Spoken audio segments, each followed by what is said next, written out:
আসসালামু আলাইকুম। অনেকেই অনেক সুস্বাদু করে হাঁসের মাংস রান্না করতে চান কিন্তু পারেন না। দেখা যায় যে রান্না করার পরে হাঁসের যে একটা আষ্টে গন্ধ থাকে ওইটা থেকে যায়। তো আপনাদের জন্য এমনই এক রেসিপি নিয়ে আসলাম, কোনো রকম গন্ধ থাকবে না আর খেতে হবে দারুণ মজা। তো চলুন শেয়ার করা যাক। এখানে আমি প্রথমে জিরা ব্লেন্ডার করে নিয়েছি, তারপরে দিয়ে নিয়েছি শুকনা মরিচ, তারপরে আরও একবার ব্লেন্ডার করে নিব। আর এই তো এখন আমি দিয়ে নিব আদা, রসুন আর পেঁয়াজ। জিরা এবং মরিচ আগে ব্লেন্ডার করার কারণ হলো এগুলো সময় লাগে, তাই আগে ভাগেই করে নিয়েছি। তো এই তো আমার কিন্তু হাঁসের মশলা একদম রেডি। এইভাবে যদি হাঁসের মশলাটা আগে ভাগে রেডি করে রাখতে পারেন তাহলে হাঁস রান্নাটা খেতেও অনেক মজা লাগবে।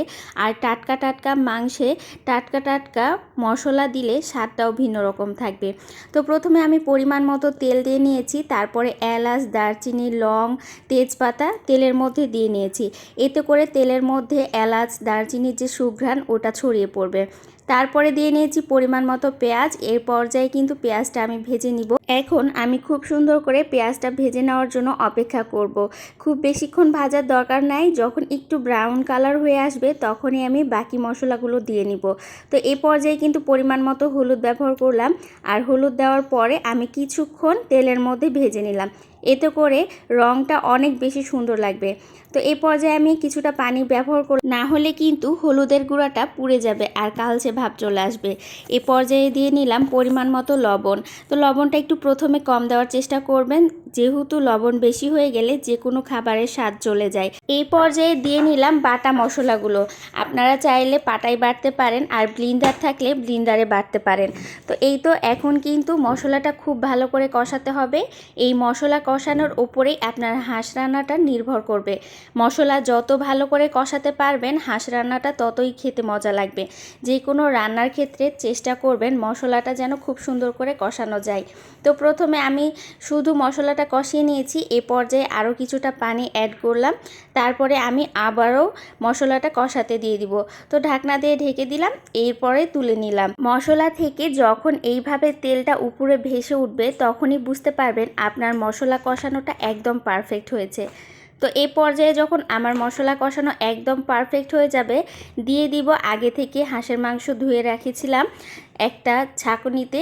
অবশ্যই ছাঁকুনিতে রাখার চেষ্টা করবেন, না হলে পানি অতিরিক্ত থাকবে, তখন কিন্তু মাংস কষাতে অনেকটা সময় লাগবে আর স্বাদও কম লাগবে। তো এই পর্যায়ে কিন্তু মশলার সাথে মাংসটা খুব সুন্দর করে আমি মাখিয়ে নিচ্ছি। আর এইভাবেই আমি কষিয়ে নিব যতক্ষণ পর্যন্ত হাঁসের মাংসের যে পানি উঠবে ওইটা না শুকিয়ে যায়। এই পর্যায়ে কিন্তু আমি ঢাকনা দিয়ে ঢেকে দিব যতক্ষণ পর্যন্ত না পানি উঠে যায়। তো দেখতেই পাচ্ছেন হাঁস থেকে কতটা পানি উঠেছে। আর এখানে কিন্তু আমি এক্সট্রা কোনো পানি ব্যবহার করিনি, যেহেতু হাঁস থেকে অনেক পরিমাণে পানি উঠেছে।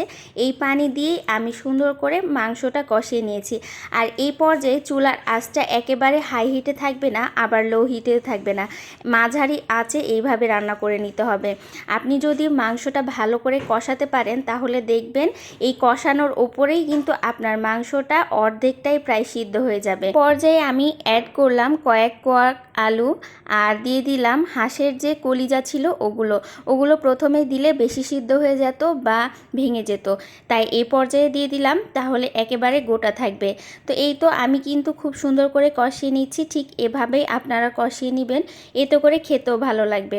আর আপনারা যদি আলু খেতে না চান তাহলে স্কিপ করতে পারেন, যার যেটা পছন্দ অনুযায়ী। যখন হাঁসের মাংসটা একেবারে কষানো হয়ে গেছে, অ্যাড করলাম গরম পানি। অবশ্যই গরম পানি দেওয়ার চেষ্টা করবেন, কারণ এতে করে স্বাদটাও অনেক ভালো থাকে আর কালারটাও অনেক বেশি সুন্দর থাকে। এই পর্যায়ে আপনাদের মাংস অনুযায়ী পানিটা দিয়ে দিবেন। যেহেতু মাংসের পরিমাপ আপনাদেরকে বলে দেইনি, তাই পানির পরিমাপটাও আর বললাম না। আর আমার হাঁসের মাংসটা অনেকটাই সিদ্ধ হয়ে এসেছিলো, তাই পানির পরিমাণটাও একেবারেই কম লেগেছে। তো এই তো আমি কিন্তু আরও কিছুক্ষণ জাল দিয়ে নিয়েছি আর ঝোলটা একদম কমিয়ে নিয়েছি। দেখতেই পাচ্ছেন কতটা সুন্দর কালার এসেছে। মাংসটা যখন হয়ে এসেছে এ পর্যায়ে আমি একটা ম্যাজিক মশলা ব্যবহার করেছি। এটা গোস্তর মশলা, আমি বাসায় রেডি করে রেখেছিলাম। যে কোনো সময় যে কোনো মাংসের ক্ষেত্রে দিলে খুব ভালো লাগে। এই পর্যায়ে কিন্তু আমি আপনাদের সাথে ফাইনাল লুক শেয়ার করছি। এভাবে রান্না করলে অনেক মজা হয়। ভালো লাগলে চ্যানেলটা সাবস্ক্রাইব করে নেবেন। ধন্যবাদ।